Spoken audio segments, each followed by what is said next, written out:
ukhula ungenayo mama yazi kubuhlungu kanjani ukhula ungenabani ingxaki zivele zikwehlela ungazi uzokhala kubani ngale ngoma uzopholisa amanxeba kulabo abashiywe abazali besafisa ukuba nabo kulabo abakhuliswa ama-single parent abobaba kulabo abashiywe abazali besabancane aboma ngithi xolani fumanani ukuthula ezinhliziyweni zolani kwahlala phansi kwahlelwa ngempilo zenu xolani niginye noba kukraka ubomi ngiyekhala mama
With 24 hours a day, 7 days a week. With you all the way.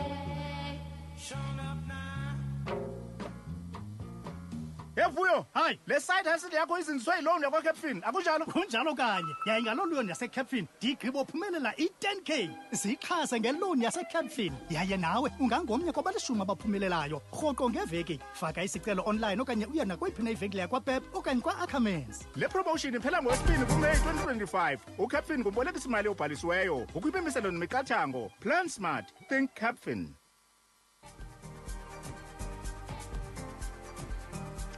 Eyami imizuzu ngokumphulaphula wenzo FM ihleli phakathi lamizuzu engama-20 nesiqingatha ibethile insimbi yesibhozo sifumeneke pha ingoma emnandi kakhulu Silwa noma umoya ndimbambile ke emnxibeni Ace King yomhlaba sawuncokola naye kabanzi ngosuku namhlanje mandikubulise ndikwamkele kwi-Alfred Nzo Community Radio ndicela nawe uzibulisele kumphulaphula ekhaya. Hello FM. Andikuvanga kwa wena phofu ndikuve ndodwa ndicela uphinde ke ngoku sesikuva sonke nabaphulaphula. Ndithi ndiyabulela kakhulu umsasazi wami ngokunamkela kwisikhulo senzo FM ndicela uzibulisela kubaphulaphula basemakhaya basezindleleni kuzo zonke indawo abakuzo. Ndiyabulisa kakhulu igama lami ngu-Anela kwaSipolo owaziwa ngokuba ngu-Ace King emhlanga. Enkosi kakhulu nguwaphi Anela? Ukuzala ndizalelwa eMountfrey kwilali yaseNcome Springs kodwa ke ngokuhlala nilapha eKomani. Yima kwilali yaphi? Ncome Springs. Yo kuthe ndingayazi kodwa nami ndingwazi eMountfrey. Kude kakhulu icelele kude kakhulu xa uphaya eMountfrey. Igama lakho lasekhaya nguAnele kodwa eqongeni uzibiza ngo-Ace King yomhlaba. Ulifumene njani eligama? Istory side sisekusukela kunyaka ka-2016 kwakule event yayikhona okokuqala ngiqale apha khona ingoma yandiyikhuphile esithi umhlaba uyahlaba 2016 I was on grade 8 ndafumana i-event ndakhona khona eMthatha ndadibana notata uMajikija okwezinye izikhululo zakho ezikhona apha ekuhlaleni ndisaphefoma apho ngoku ingoma yam ithi lo mhlaba uyahlaba unamagada ahlaba so athi inkosi yomhlaba no it makes sense ngondiyinkosi yantoni about this song endiyenzile uba ithetha ngomhlaba umhlaba uyahlaba nayijongisa kanjalo ke le ndawo kaKing yomhlaba into ka-Ace yona ndandisuke ngibizwa ngayo kwasekhaya ukuba ndingu-Anele kwathiwa ndingu-Ace so le King yomhlaba ndayidibanisa kulaa nto ndandiyifumene kutata uSemajikija. Zange ukuyidlala ibhola uthi xa ungena ebaleni ubamba ibhola kuthiwe Ace. Andikho ngabe ebholeni andikho ngoba awuphathanga nto andiveli ngayo. Alright, enkosi kakhulu. So ndikuva uthetha ngeperformance ka-2016 kanti wena umculo lo uqale nini? Okokuqala kwami umculo msasazi ndandise grade 6 2014 ndise kwesinye isikolo nje ngifunda kuso primary yami. Ndandiqale kancinci yabo kuseyinto nje ngisathanda khona artist ndandizithanda uzimamela ndiqomba nami ndiyahalela ukufana nabo. Ngobani ezo artist masike siz acknowledge as artist ngobani as artist? I want to say shout out to Uphizo, Naked Mind, Cup, ndimamela kakhulu ezesixhosa ndilapha esixhoseni kakhulu. Okay. So ndikhule ndimamela bona ndiqonda uba nami ndiyahalela ngelinye ilanga okanye ngenye imini ndizive ndisitsho njengophizo. Isizwe Uphizo ndimamele kakhulu kuba kudala wabakhona nguyena mntu ndimthanda ngoba one day ndiyafisa uba njengaye nami. Okay. So ndikhule ndimamela yena ke ngiqonda okay ndicela ingoma zakhe nami manje ndirefeza ingoma zakhe esikolweni ndisenze ezam ngoba ndizawuthi zezam pha ebantwini bona abantu bayayithanda le nto. Okay. Ndaqalisa ke ngoku ndabhala 2015 ndabhala ezam ingoma but i-first single yami yaphuma ngo-2016. 2016 kulapho waqala khona wangena estudio warekhoda ke ngoku wakhupha i-single track yakho. Msasazi 2016. Yaye yahamba kanjani le single track yakho owayikhupha ngelixesha nawe sewubona uyabona wewe ngathi ndiba serious sendiphuma nase studio yaye yahamba kanjani mhlawumbe? Iyona nto yandikhuthaza kakhulu msasazi kuba ndaxa ndikhupha le single track yam abantu bayithanda kakhulu kuba ke ndandingomnye umuntu wayeqala ke novela lento enje ngasekuhlaleni mhlawumbi phaya ekhaya. Okay. Ezilalini kwecala lami apho endikhulele khona so abantu beqonda uba heyi noko sinaye umuntu simbonela kufitshane ngoku so bayithanda kakhulu iyona nto yandikhuthaza ukuthi yabona le nto so bendibesayiyeka ngoku. Uqale from 2016 this is 2025 iminyaka noko ihambile ngoku kule ndima uyenza lento khawusixelele kabanzi from 2016 up to ngoku ufunde ntoni kule journey yomculo? Ndifunde ukuba msasazi kuyanyamezela umuntu kumele anyamezele azimisele emuntu ngento ayenzayo kuba xa unganyamezeli awuzuthi ufika apho ufuna ufika khona uzawuqala le nto uyiyeke uqale le nto uyiyeke kusho ukuthi ke ayinodi bekhona into yawuthi iphumelele kuwe xa ungakwazi ukunyamezela. Kule minyaka emininzi mingaka sengihleli kwi-industry of music ndifunde ukuba you have to be patient and you have to be consistent ngento yakho yenzayo. As artist ke xa usaqala kuye kube khona izinto uthe omnye endandincokola naye uthi sister kwathiwa kum ndiyaboniswa uthi ndaqonda uba yazi ngoku ndiyakhathala because izinto ezithethwayo ngabantu ingaba wena zikhona izinto ezihamba zakudiscourage apha endleleni emculweni? Ziye zibe khona msasazi ziye zibe khona xa iswesita ukhulela kweli cala lethu thina zikhona kakhulu kuthiwe le nto uyenzayo ayizuya ndawo kuba ngoku kunomehluko lomculo endiwenzayo nomculo okhona right now otrendayo mhlawumbi kutrenda ipiano right now. Okay. Kuba wena wenza le sound uyenza because uqala kwam umculo ndandenza umculo okuthiwa sisiphaza really xhosa rap kuthiwa sisiphaza. Okay. Kwakuthiwa awuzuya ndawo ngesiphaza wawabona bani ophumelele ngesiphaza umuntu endimaziyo ophumelele ngesiphaza kwakungu-iFun at that time no-iFun ke ndikhule ndimamela. Ndiqonda uba bafew nyhani abantu abaphumelele ngale genre ndiyiculayo mna kuthiwa awukhopha uzayakhona ndibona uba mhlawumbi bathetha inyani sometimes you feel like ndiyiyekile le nto for some time phinde ndiqonda uba kuba ke isegazini le nto ifunwa ligazi ifunwa umoya ingaphakathi ndiyayithanda nawo sometimes if awurekhodanga for a while if ungangarekhodi for unyaka uyaziva nawe uba kwalapha emoyeni awukho right kumele ubuyele khona estudio uphinde wenze something. So ndiyakuva nje ba uthi iFun ubumthanda kakhulu ngoku iyona nto ekwenze into ba ngoku ngena kule genre ka-iFun ngenxa ba wawuthanda yena okanye zikhona ezinye izinto ezikwenze into ba ungazikhethi ezinye genres ukhethele? Ndicinga uba zingakhona ezinye izinto umzekelo mna ndingumuntu orhalela ukuba si-storytelling and ndivakale ebantwini. Ndicinga uba if ndingake ndiye kwezinye igenre ndingayiluza le nto endifuna uba nayo yoba ndibe-storytelling. Andapha sendirephela uba kuthiwe mandintswimpu mhlawumbi okanye ndinconywe ngolo hlobo lakhona ishiyeke ke ngoku le nto ndifuna ukuyenza ebantwini because mna when I write a song ndifuna ukubalisa ibali omnye umntu azawukwazi urelate so yile nto ndiqonda uba angeke ndibe sasuka kule indawo ndikuyo ndawuqhubeka nalo mculo ololu hlobo.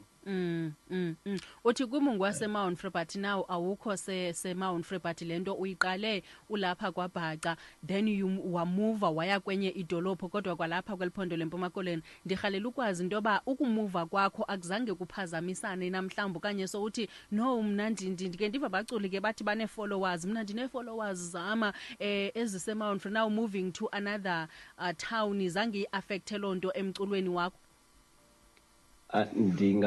Ndingathi iaffectile kodwa ke ngendlela positive sis. Okay. Kuba kule ndawo ndikuyo mhlawumbe kwezi ndawo bengenamovela kuzo kuba beke ndaqala ndayegcuba kwezi ndawo ndimuvele kuzo ndiye exposed kakhulu kwinto ze-performance. Okay. Ndiye ndafumana gigs ezininzi more than kule ndawo bendikuyo kusukela ekhaya eMount.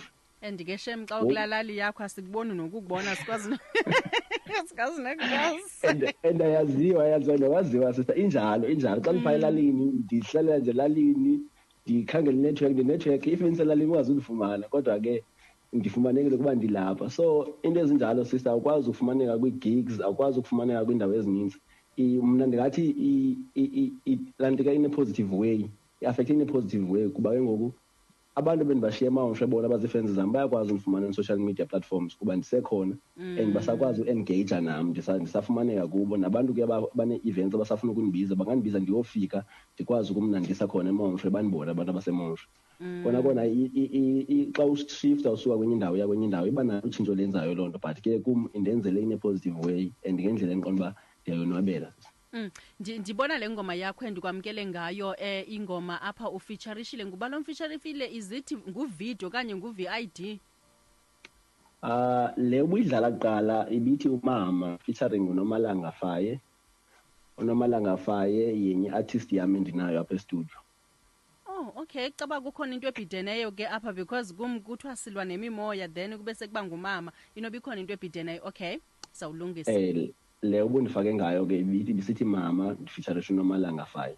Oh okay nidibana phi noNomalanga mhlawumbe umfeaturisha xa bekutheni? uNomalanga Faye ndadibana naye apha eUsu eGcuwa ndandisegcuwa eUsu esikolweni 2022 kwakune event yayinkulu ke pha kwakukhona noKhuzani so ndadlala kula event ndaperforma wanibona apho kuNomalanga wanceba nganami ndinale voice ndiyakwazi ucula kanje nakanje qha andinandawo yorekhoda kuba ke mna ke ndingumuntu ohlala ehamba nestudio if ndiyasuka apha ndiye-Mount Friend xa ndishifta nestudio sami yonke laa nto namxaba no istudio sikhona kanje nakanje sasebenza noMalanga so 2022 kulo nyaka le ngoma ithi mama yi-latest release yami ephume kulo nyaka apha I think nge-20 kaMarch iphuma kwale ngoma bendidlala nje ibhitha apha estudio wafika uNomalanga warelate I feel like it's a true story yakhe la ibalisayo ngomamakhe then wathi mnganami ndinelibali but ndiyakudinga ube khona. Ngobani as artist? I want to say shout out to Uphizo, Naked Mind, i-Criminals Cup, ndimamela kakhulu ezesiXhosa ndilapha esiXhoseni kakhulu. Okay. So ndikhule ndimamela bona ndiqonda uba nami ndiyarhalela ngelinye ilanga okanye ngenye imini ndizive ndisitsho njengophizo isokwe sophizo ndimamele kakhulu kuba kudala wabakhona nguyena mntu ndimthanda ndiqonda uba one day ndiyafisa uba njengaye nami. Okay. So ndikhule ndimamela yena ke ndiqonda okay ndicela ndicula iingoma zakhe nami manje ndirefeza iingoma zakhe esikolweni ndisenze zam qoba ndizawuthi zezam pha ebantwini bona abantu bayayithanda le nto. Okay. ndaqalisa ke ngoku ndabhala 2015 ndabhala ezam iingoma but i-first single yam yaphuma ngo-2016. 2016 kulapho waqala khona wangena estudio warekhoda ke ngoku wakhupha i-single track yakho. Msasazi 2016. Yaye yahamba kanjani le single track yakho owayikhupha ngelixesha nawe sewubona uyabona ngongathi ndiba serious sendiphuma nasestudio yaye yahamba kanjani mhlawumbe? Iyona into endikhuthaza kakhulu Msasazi kuba ndaxa ndikhupha le single track yam abantu bayithanda kakhulu kuba ke ndandingomnye umuntu wayeqala ke novela lento enje ngasekuhlaleni mhlawumbi phaya ekhaya. Okay. Ezilalini kwecala lapha bendikhulile khona so abantu beqonda uba noko sinaye umuntu ucula simbonela kufitshane ngoku so bayithanda kakhulu iyona into yandikhuthaza ngathi yabona le nto so bendibesayiyeka ngoku. Uqale from 2016 this is 2025 iminyaka noko ihambile ngoku kule ndima uyenza lento khawusixelele kabanzi from 2016 up to ngoku ufunde ntoni kule journey yomculo? ndifunde ukuba msasazi kuyanyamezela, umuntu kumele anyamezele azimisele umuntu ngento ayenzayo, kuba xa unganyamezeli awuzude ufika apho ufuna ufika khona. Uzawuqala le nto uyiyeke, uqale le nto uyiyeke, kusho ukuthi ke ayinodi ibe khona into yawuthi iphumelele kuwe xa ungakwazi ukunyamezela. Kule minyaka emininzi mingaka sendihleli kwi-industry of music, ndifunde ukuba you have to be patient and you have to be consistent ngento yakho yenzayo. As artist ke xa usaqala kuye kube khona izinto uthe omnye endandincokola naye uthi sister kwathiwa kum ndiyaboniswa, uthi ndaqonda uba yazi ngoku ndiyakhathala because izinto ezithethwayo ngabantu. Ingaba wena zikhona izinto ezihamba zakudiscourage apha endleleni emculweni? Ziye zibe khona msasazi, ziye zibe khona xa xa ukhulela kweli cala lethu thina, zikhona kakhulu. Kuthiwe le nto uyenzayo ayizuya ndawo, kuba ngoku kunomehluko lomculo endiwenzayo nomculo okhona right now otrendayo, mhlawumbi kutrenda ipiano right now. Okay.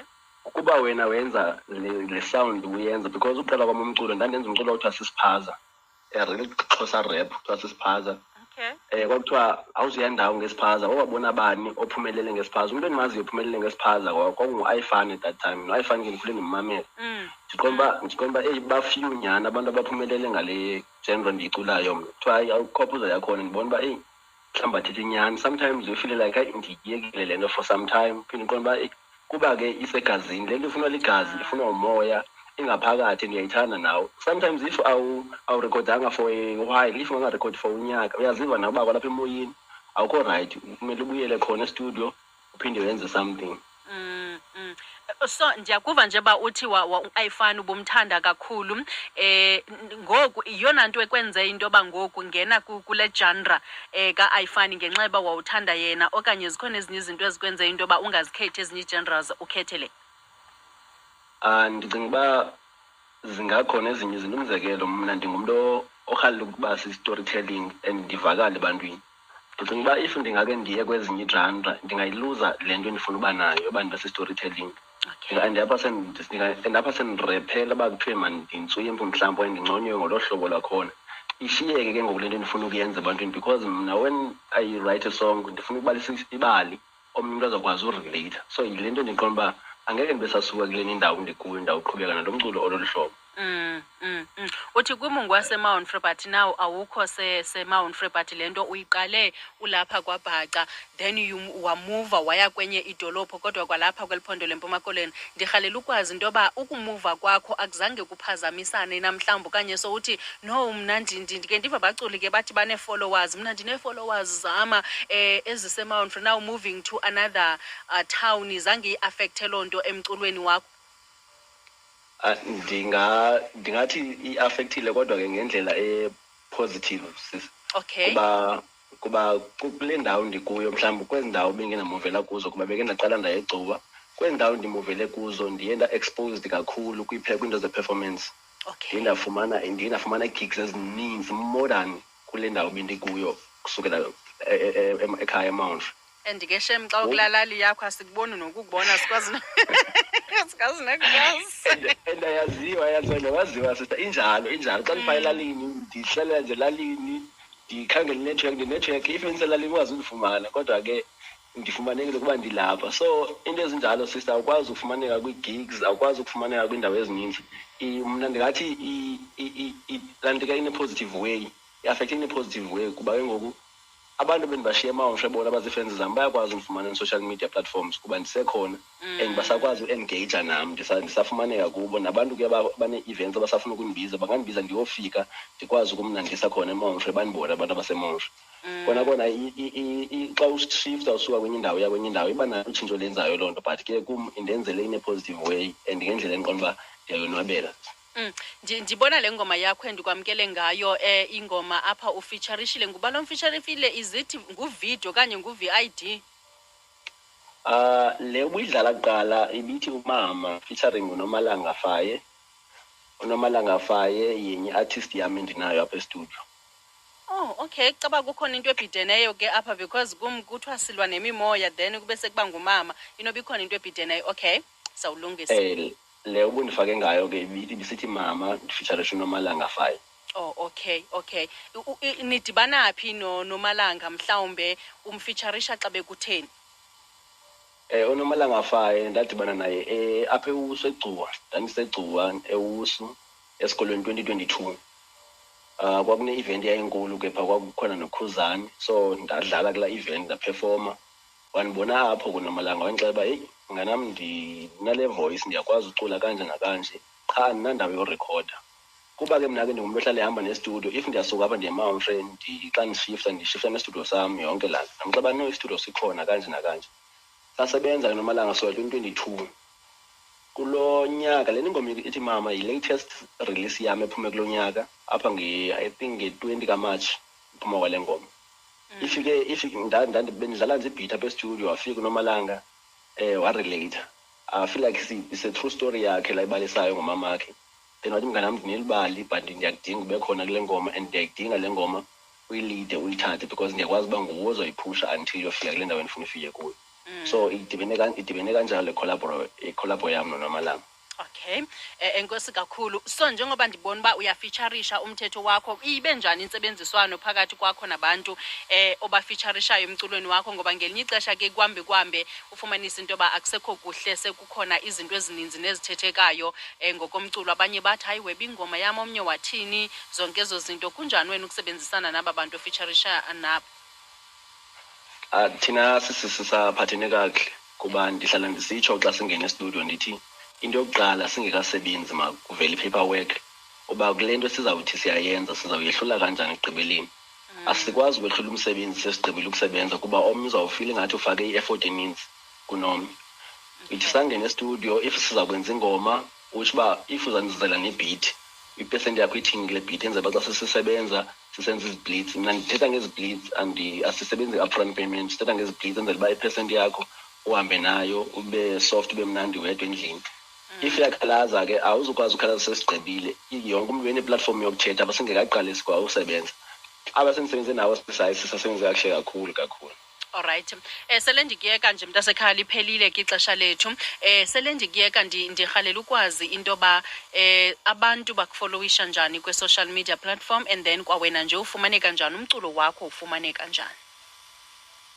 Ndiyafumaneka ku-Facebook Ace King Yomhlaba, ndiyafumaneka naku-Instagram u-X, Twitter ndiyafumaneka @Ace King Yomhlaba kuzo.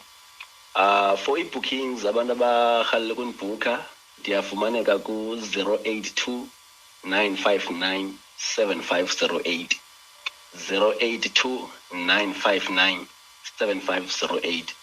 Umculo wami uyafumaneka in all digital platforms. Enkosi ke mntasekhaya, ndiyabulela kakhulu. Ngiyabonga kakhulu sifana. Nkosi. Mphulaphuli wenzo FM nguye ke Ace King Yomhlaba lo esincokola naye, kodwa ke masimkhuphe ngolhlobo sihambe soleqa enye imvumi, ixesha lami limkile.